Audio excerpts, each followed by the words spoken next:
Hello, this is the British author of the book that I'm thanking you for buying the audio book. This is Dr. Ian Hale, and this is what a person with autism who's British sounds like. And I'm doing this file to read the introduction to the book and to explain a little more about its background.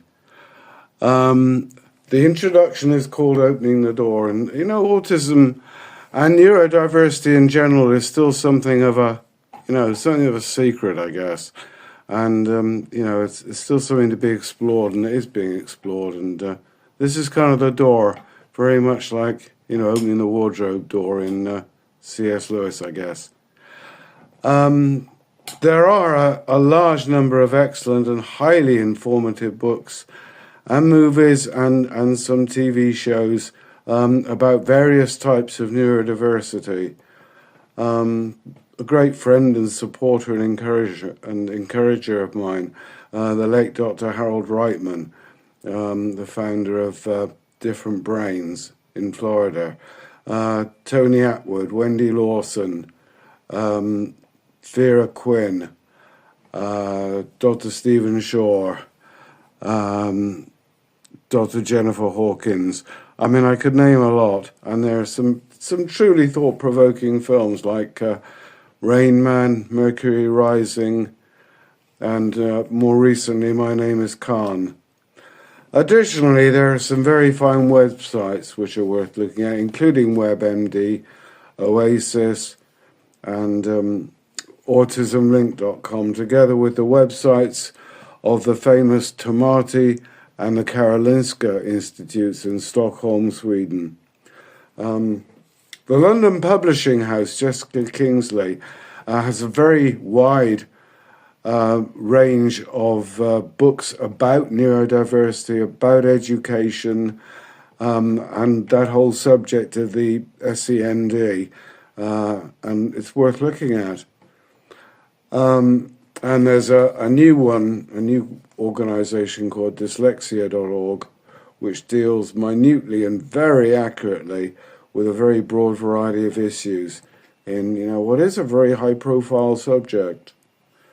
Facebook and other social media do contain some high-quality specialist autism groups, but a warning, they also have some very, very dodgy ones. And I urge everyone to do their research and to see what people say about these groups.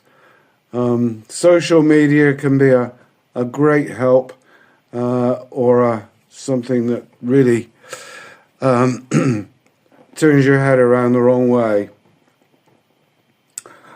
However, the point about my book is that most books examine just one or two aspects of the autism spectrum or of neurodiversity. Dyslexia, dyscalculia, being two examples. And not within the wider context of the whole neurodiversity spectrum. Furthermore, they tend to come into one of three distinct categories. Firstly, the very well-meaning, usually, although not always, but often very shallow and very inaccurate, personal, family help, do-it-yourself help books. Secondly, brilliant, often, but impenetrably worded academic publications, which concentrate on very specific areas of scientific research and theory. And finally, long and extremely boring books. I've had to read these to get my qualifications on very specific science, research, and theories. And, very long books also of symptom description, many of which are at variance to each other. One book will, describe symptom X and say, that's what it is on the spectrum. And another one, will say the opposite about it. Many of these books are very helpful for teachers and doctors and for diagnostic purposes to help with education strategies. But as most of them are not written by people on the spectrum, by autistic people, frankly, I think they're of limited value, which is one of the reasons I wrote this book. Because I am a person with autism. I am an autistic person, as well as being an SEND teacher, as well as being a professor of neurology and neurodiversity, and as well as having a lot of life experience of scrabbling and struggling and dodging and weaving, so far.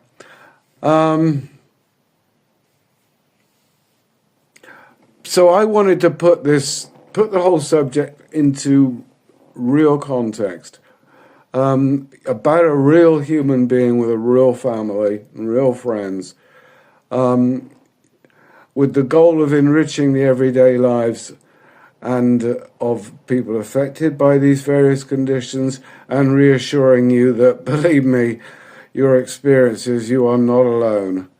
The book is intended to fill the gaps between the categories that I've mentioned and to humanize the subject, as well as to shed fresh insights on it from my own experience, from that of other people on the spectrum that I know, and from, colleagues who are also, like myself, professors, of the subject.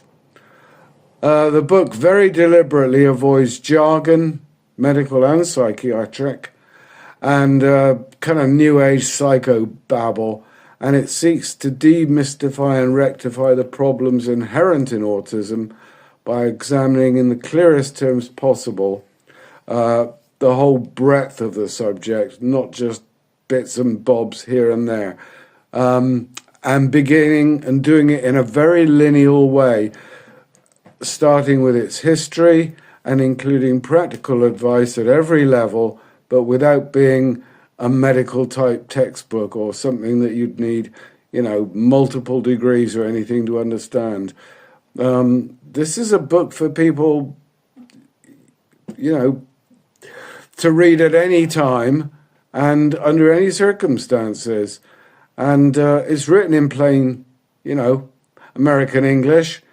For that reason, it's reaching out. That's the point of it. I'm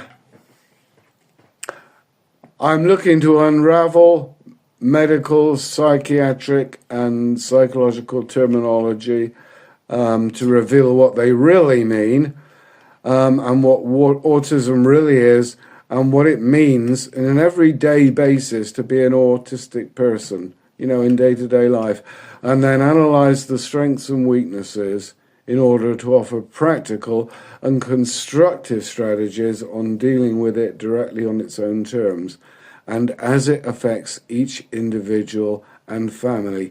And I want to make the point that every individual's experience is unique to them and that every family's experience is unique to them, but self-help groups where those experiences can be exchanged, in my opinion, are a very good idea, if you can find them, either online or locally.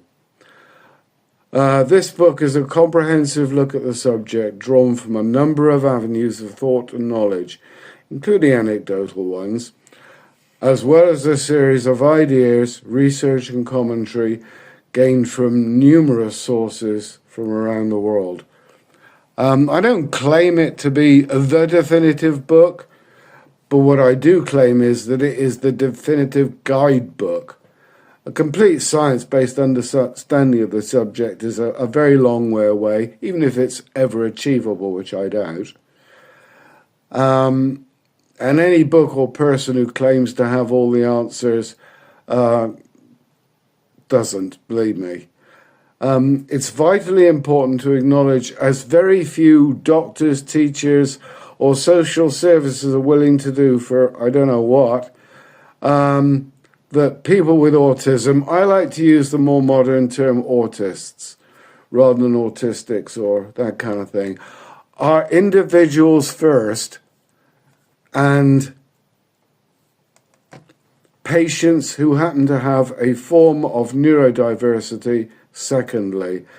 As the renowned American author and a friend of mine, Dr. Stephen Shaw, puts it so perfectly, when you have met one autistic person, you have met one autistic person. And while I accept that resources were already limited before the economic crises that we are seeing today, it is, in my opinion, absolutely unacceptable and immoral that existing funding is once again being cut in various countries around the world. And solely because autists are a minority voter group, less than 1% of any given population.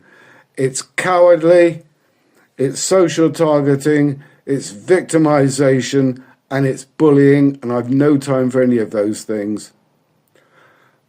At this point to say that another further aim, please to bear in mind, dear listeners, is that this guide is to inform, and by doing so, empower all those whose lives are touched by autism, and to speak out against the discrimination, the ignorance, the harassment that autists routinely still suffer at the hands of a largely uncaring and often uninformed societies and institutions around the world on a 24-hour basis. This book is about power through knowledge and knowledge through empathy. And I thank you very much for listening to this introduction. This is Dr. Ian Hale. Good day.